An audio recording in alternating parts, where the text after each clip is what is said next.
Imagine this. A man stands in an open field at dawn. There are no fences, no masters, no rules. Just sky, wind, and possibility. And yet he panics. His breath shortens. He spins in place as if looking for something, anything, to tell him what to do. Eventually, he walks back to a small iron cage, climbs in, and locks the door behind him. This isn't fiction. This is most of humanity. We speak of freedom with reverence, as though it is the ultimate prize of existence. It's etched into constitutions, shouted in revolutions, and prayed for in moments of despair. Yet when the moment of liberation comes, it often reveals an uncomfortable truth. Most people don't actually want to be free. Not truly, because freedom isn't just the absence of chains. It's the terrifying presence of responsibility. We crave the illusion of autonomy, but prefer the safety of structure. When asked to choose between comfort and liberty, many will reach, almost instinctively, for the leash they once cursed. Why? Because the leash has a name. It has a function, tells us who we are. Freedom, in its rawest form, demands we create that meaning ourselves. And that is an abyss too deep for most to stare into. Psychologically, freedom brings with it a kind of vertigo, a dizzying confrontation with the void of self-determination. When there's no external authority to define your path, you must become your own compass. You must ask, what do I want? What matters to me? What am I willing to suffer for? These are not easy questions. In fact, most spend their lives avoiding them. The philosopher Eric Fromm, in his seminal work Escape from Freedom, argued that modern man, having torn down traditional authority, found himself faced with the burden of selfhood. Many, he said, respond not with courage, but with submission. Modern man still is anxious and tempted to surrender his freedom to dictators of all kinds, or to lose it by transforming himself into a small cog in the machine.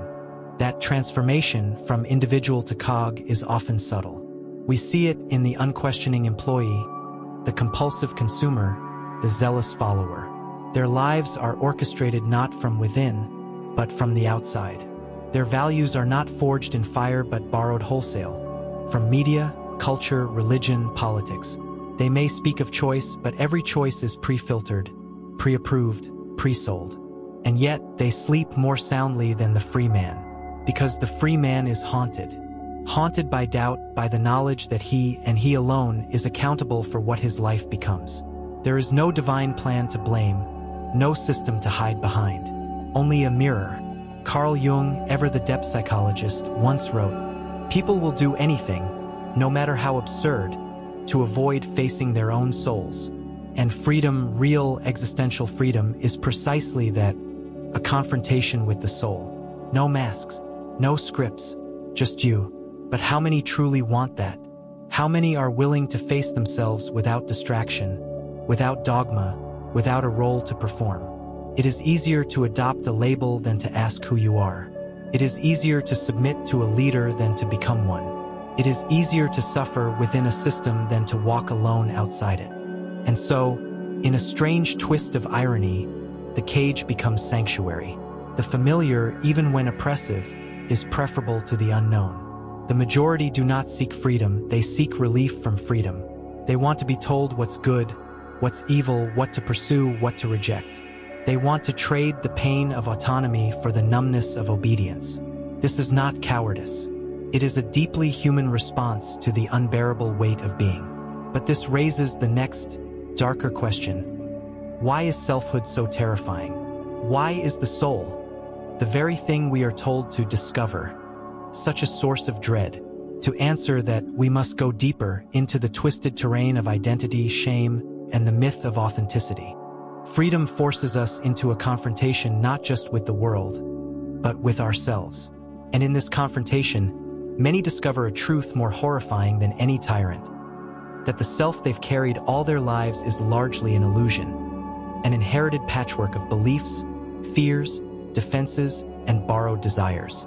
To be free means to examine this self, to unmask it, to risk tearing away everything you thought you were, only to find a stranger staring back.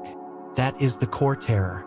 Most people spend decades building and defending a personal identity. We craft ourselves the way masons build walls, brick by brick, reinforced by trauma, tradition, and tribal validation. But these walls do not protect the true self. They obscure it. They are armor made of roles. The good son, the faithful worker, the obedient citizen, the attractive woman, the strong man. Each role demands suppression of feelings, of doubts, of contradictory truths. Freedom, real freedom, demands the destruction of these roles. It does not ask who you've been told to be. It asks, who are you when no one is watching? That question terrifies, because when the layers are peeled back, when the identity collapses, what is left? For some, it is a hollow echo, an emptiness, a fear that there is no real self beneath the costume. Just noise, just pain, just need. So we retreat. We cling to false selves like driftwood in a storm. We double down on surface identities, performative politics, curated social media masks. We call it expression, but it is often evasion, a desperate attempt to signal, this is who I am, without having to ask, but why? Jean-Paul Sartre captured this existential crisis with brutal clarity. In Being and Nothingness, he wrote, "Man is nothing else but what he makes of himself." This is both a terrifying freedom and a sacred obligation. It means we are not born with essence, we must carve it out ourselves. But carving means cutting. It means sacrifice. It means pain. This is why so few want freedom. Because to be free is to live without excuses. To know that your life, your meaning, your values, they are your responsibility. You cannot blame your parents, your country, your God. You chose, or you allowed others to choose for you. Either way, it was still you. But here's the paradox. Those who avoid the self in fear of pain end up living in a deeper agony, a quiet, chronic unease. They drift through life with a persistent sense that something is missing, yet cannot name it. They seek distraction in work, relationships, consumption. They numb themselves with food, screens, alcohol, fantasy. Anything to avoid sitting alone in silence. Because in silence, the self whispers. And often, it whispers things we do not want to hear. That you're unfulfilled. That your relationships are performative. That your job is killing you. That you are not living your own life. To hear these whispers is to invite chaos. And so, instead of listening, we raise the volume. We lose ourselves in the noise. But noise is not freedom. It is sedation. Aldous Huxley, in Brave New World, foresaw this with chilling precision. People will come to love their oppression, to adore the technologies that undo their capacities to think. And indeed, we have. We wrap ourselves in distractions, worship convenience, and congratulate ourselves on our progress, never realizing that freedom is not won by technological mastery but by psychological courage. So we arrive at another contradiction. We claim to want to be seen, yet we hide. We claim to want meaning, yet fear the path that would require us to earn it. We beg for truth, but kill the voice inside us that could reveal it. Why? Because freedom does not just liberate, it exposes. And exposure means vulnerability. If you want to be free, you must first risk being naked. In your truth, in your pain, in your unfiltered humanity. But is modern life even designed for that? Or is it deliberately structured to prevent it? In the next section, we'll explore how the systems we live within, economic, cultural, and political, are built not to cultivate freedom, but to ensure its containment. Freedom may be a personal journey, but it does not occur in a vacuum. The societies we inhabit are not neutral landscapes.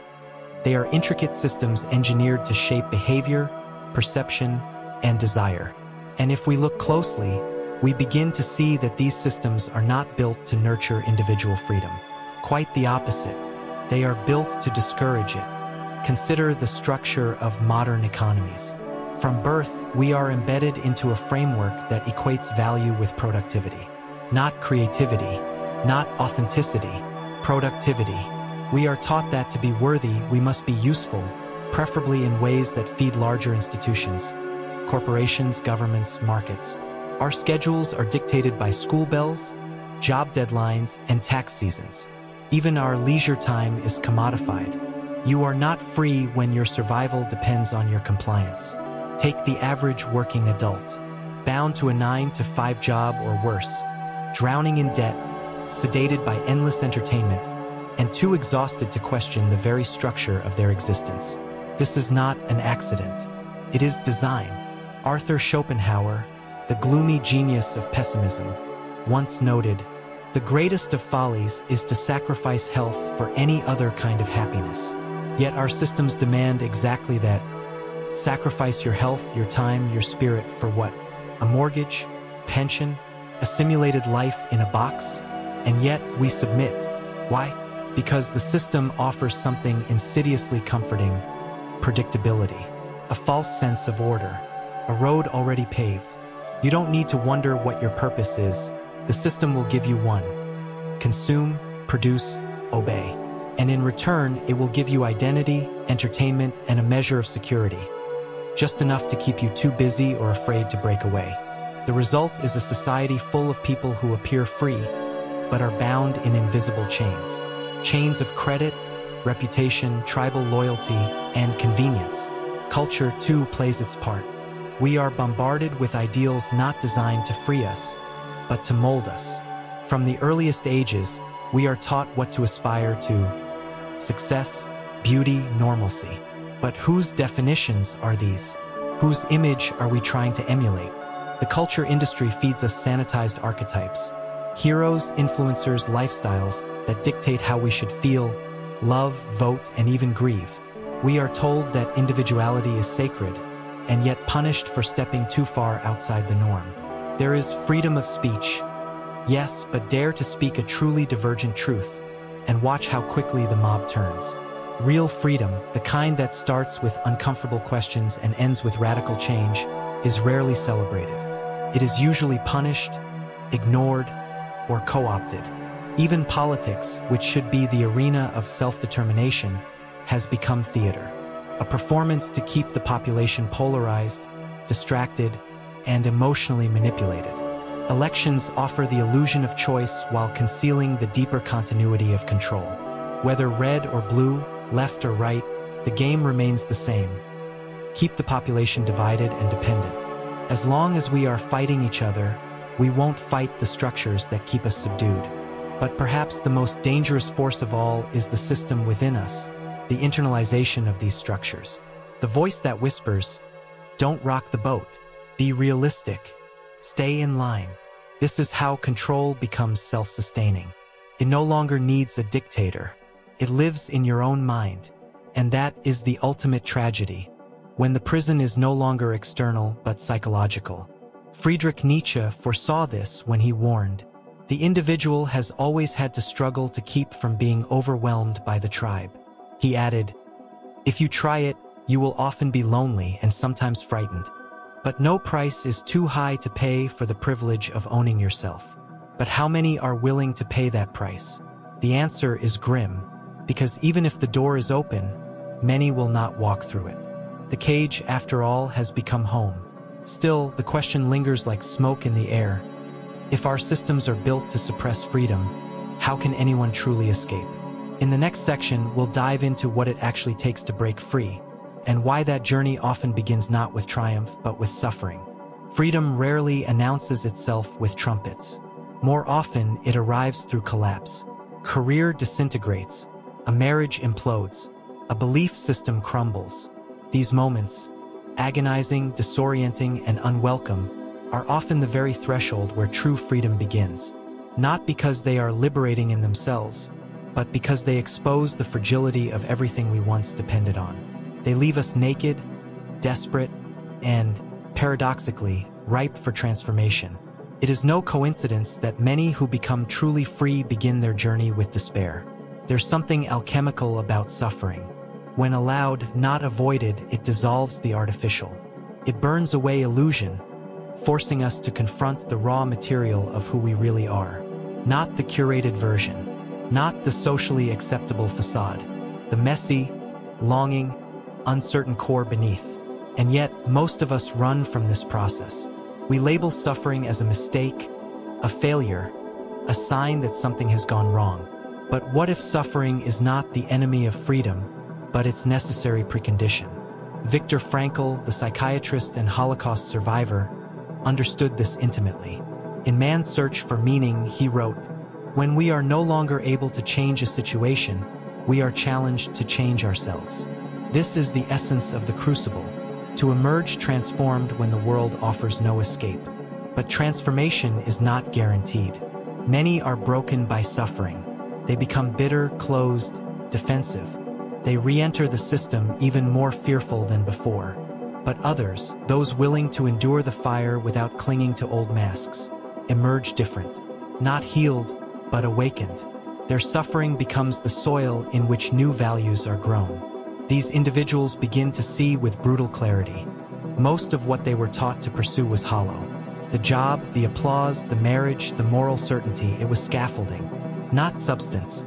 And once that scaffolding is stripped away, the question becomes unavoidable. What now? Here lies both the terror and the beauty of the post-collapse moment. You are free but also alone. There is no script to follow, no authority to defer to. You must begin the terrifying work of creating meaning from nothing. And that nothing is not metaphorical. It is existential. Jean-Paul Sartre called this nausea, the visceral realization that life has no built-in purpose.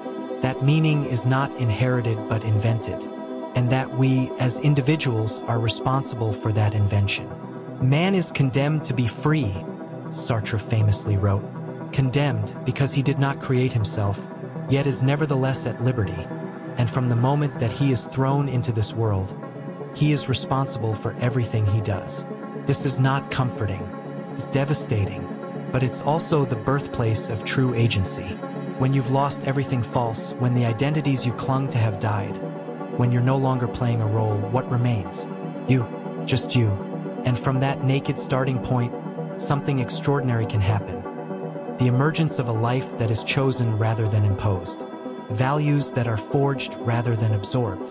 Actions rooted not in fear or conformity, but in alignment with the soul. This doesn't mean becoming perfect. It means becoming real. But realness comes at a cost. You may lose friends. You may walk away from family. You will almost certainly no longer fit neatly into society's expectations. You will live in tension with the world, with others, with your past selves. But you will know you are alive. Most avoid this path because they want transformation without pain, truth without sacrifice, freedom without fear. But life does not work that way. The soul does not open itself to the timid. It waits for the brave, the broken, the desperate, the ones who have nothing left to lose but illusion. And if you endure long enough to reach this edge, you will face the next question. Now that you are free to choose, what kind of life will you build?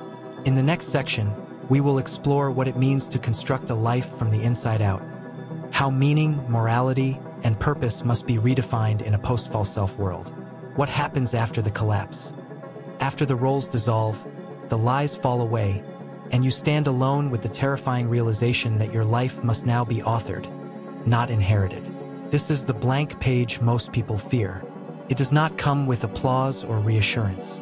There is no roadmap, no cheerleading crowd, just the whispering echo of your own conscience asking the most difficult question of all.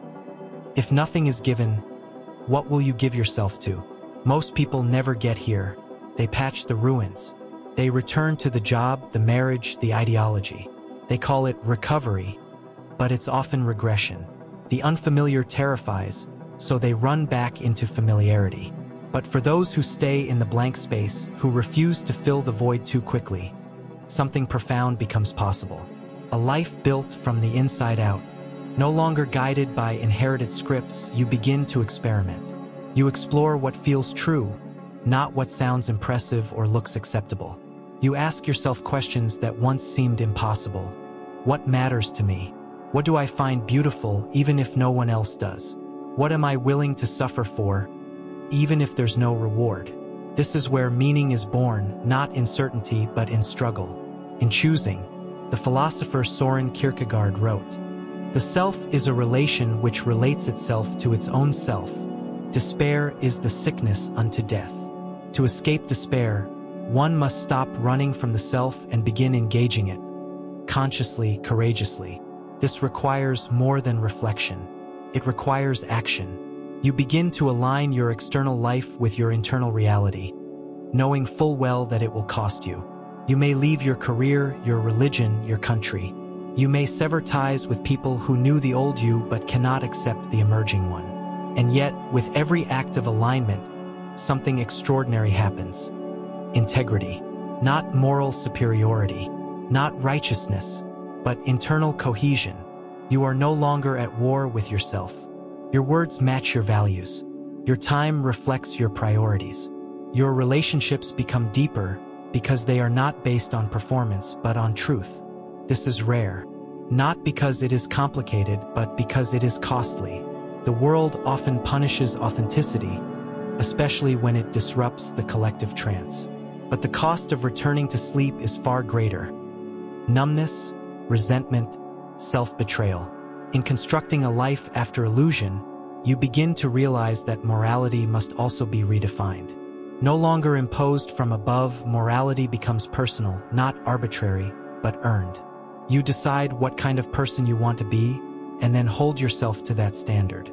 This is the essence of freedom with responsibility.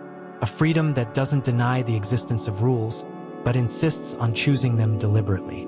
At this level, you stop asking, "What am I allowed to do?" and start asking, "What am I willing to stand for?" It's a moral orientation rooted not in fear of punishment, but in loyalty to truth. And it's fragile. There's no guarantee of success, no cosmic scoreboard to reward your efforts. But you do it anyway because to live any other way would be to go back into the cage. This inner revolution is what the modern world rarely prepares you for. Our systems reward competence, not wisdom, image, not essence. But here, in the ashes of who you thought you were, there is a sacred clarity. You do not need permission to be who you are. You only need courage. And with that courage comes an unexpected consequence. Peace. Not the peace of comfort or conformity, but the peace of having nothing left to hide. You become dangerous, not to others, but to systems, to illusions, to lies. Because a person who is free within cannot be manipulated from without. But this raises the final, inescapable tension. If you live this way, freely, truthfully, you may not be understood. You may walk alone. Is that a price you're willing to pay?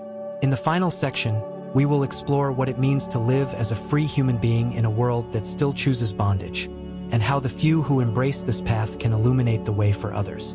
Freedom, when fully embraced, is not euphoric. It is not comfortable. It is not celebrated by the world.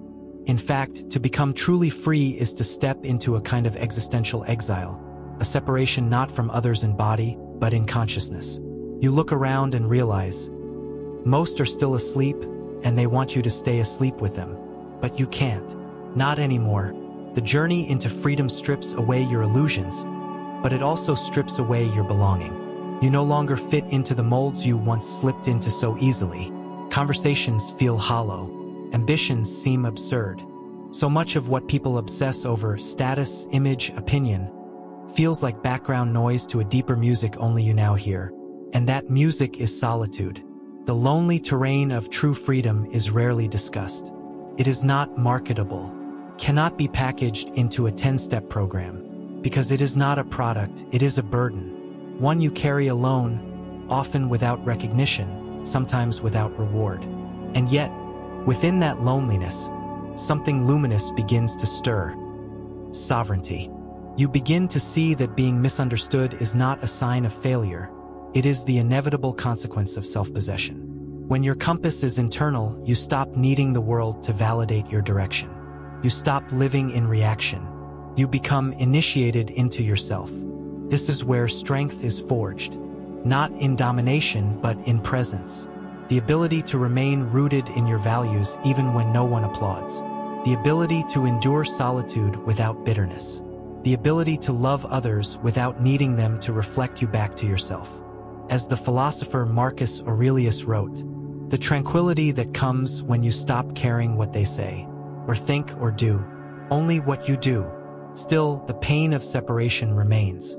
Freedom isolates, not because you reject others, but because most are not yet ready to face the weight of their own choices. You see them trading truth for comfort, instinctively resisting change, terrified of the unknown. You remember that fear you once lived inside it. So you do not judge. You witness. And in that witnessing, you become something the world desperately needs. An example. A signal through the noise. You are not perfect. You are not enlightened. But you are honest. And that is rare enough to be radical. The liberated individual becomes a mirror. Not a preacher, not a savior, but a quiet reflection of what is possible. Simply by existing, they expose the chains others wear. Some will hate you for that. Some will feel threatened. But a few, just a few, will be stirred. They will feel the faint tremor of their own buried longing, and they will begin to awaken. This is the secret paradox of freedom. Though it often begins in isolation, it can ignite a collective flame. Not through coercion, but contagion. People don't change because you tell them to. They change when they see someone living in a way they thought was impossible.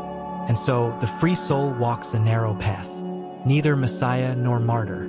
Just a human being who refused to lie to themselves any longer. Who faced the chaos and made meaning from the wreckage. Who chose presence over pretense, truth over comfort, solitude over conformity. This is not a life for everyone. Most will return to the cage and call it home. But for those few who persist, who walk into the wilderness of freedom and stay there, a different kind of life becomes possible. A life not of ease, but of depth. Not of certainty, but of alignment. Not of applause, but of integrity. The world may never thank you for choosing this path, but your soul will know. And in the stillness of your own knowing, you will feel something greater than happiness. You will feel free. Final quote from Henry David Thoreau. The price of anything is the amount of life you exchange for it. And freedom, real freedom, is worth everything.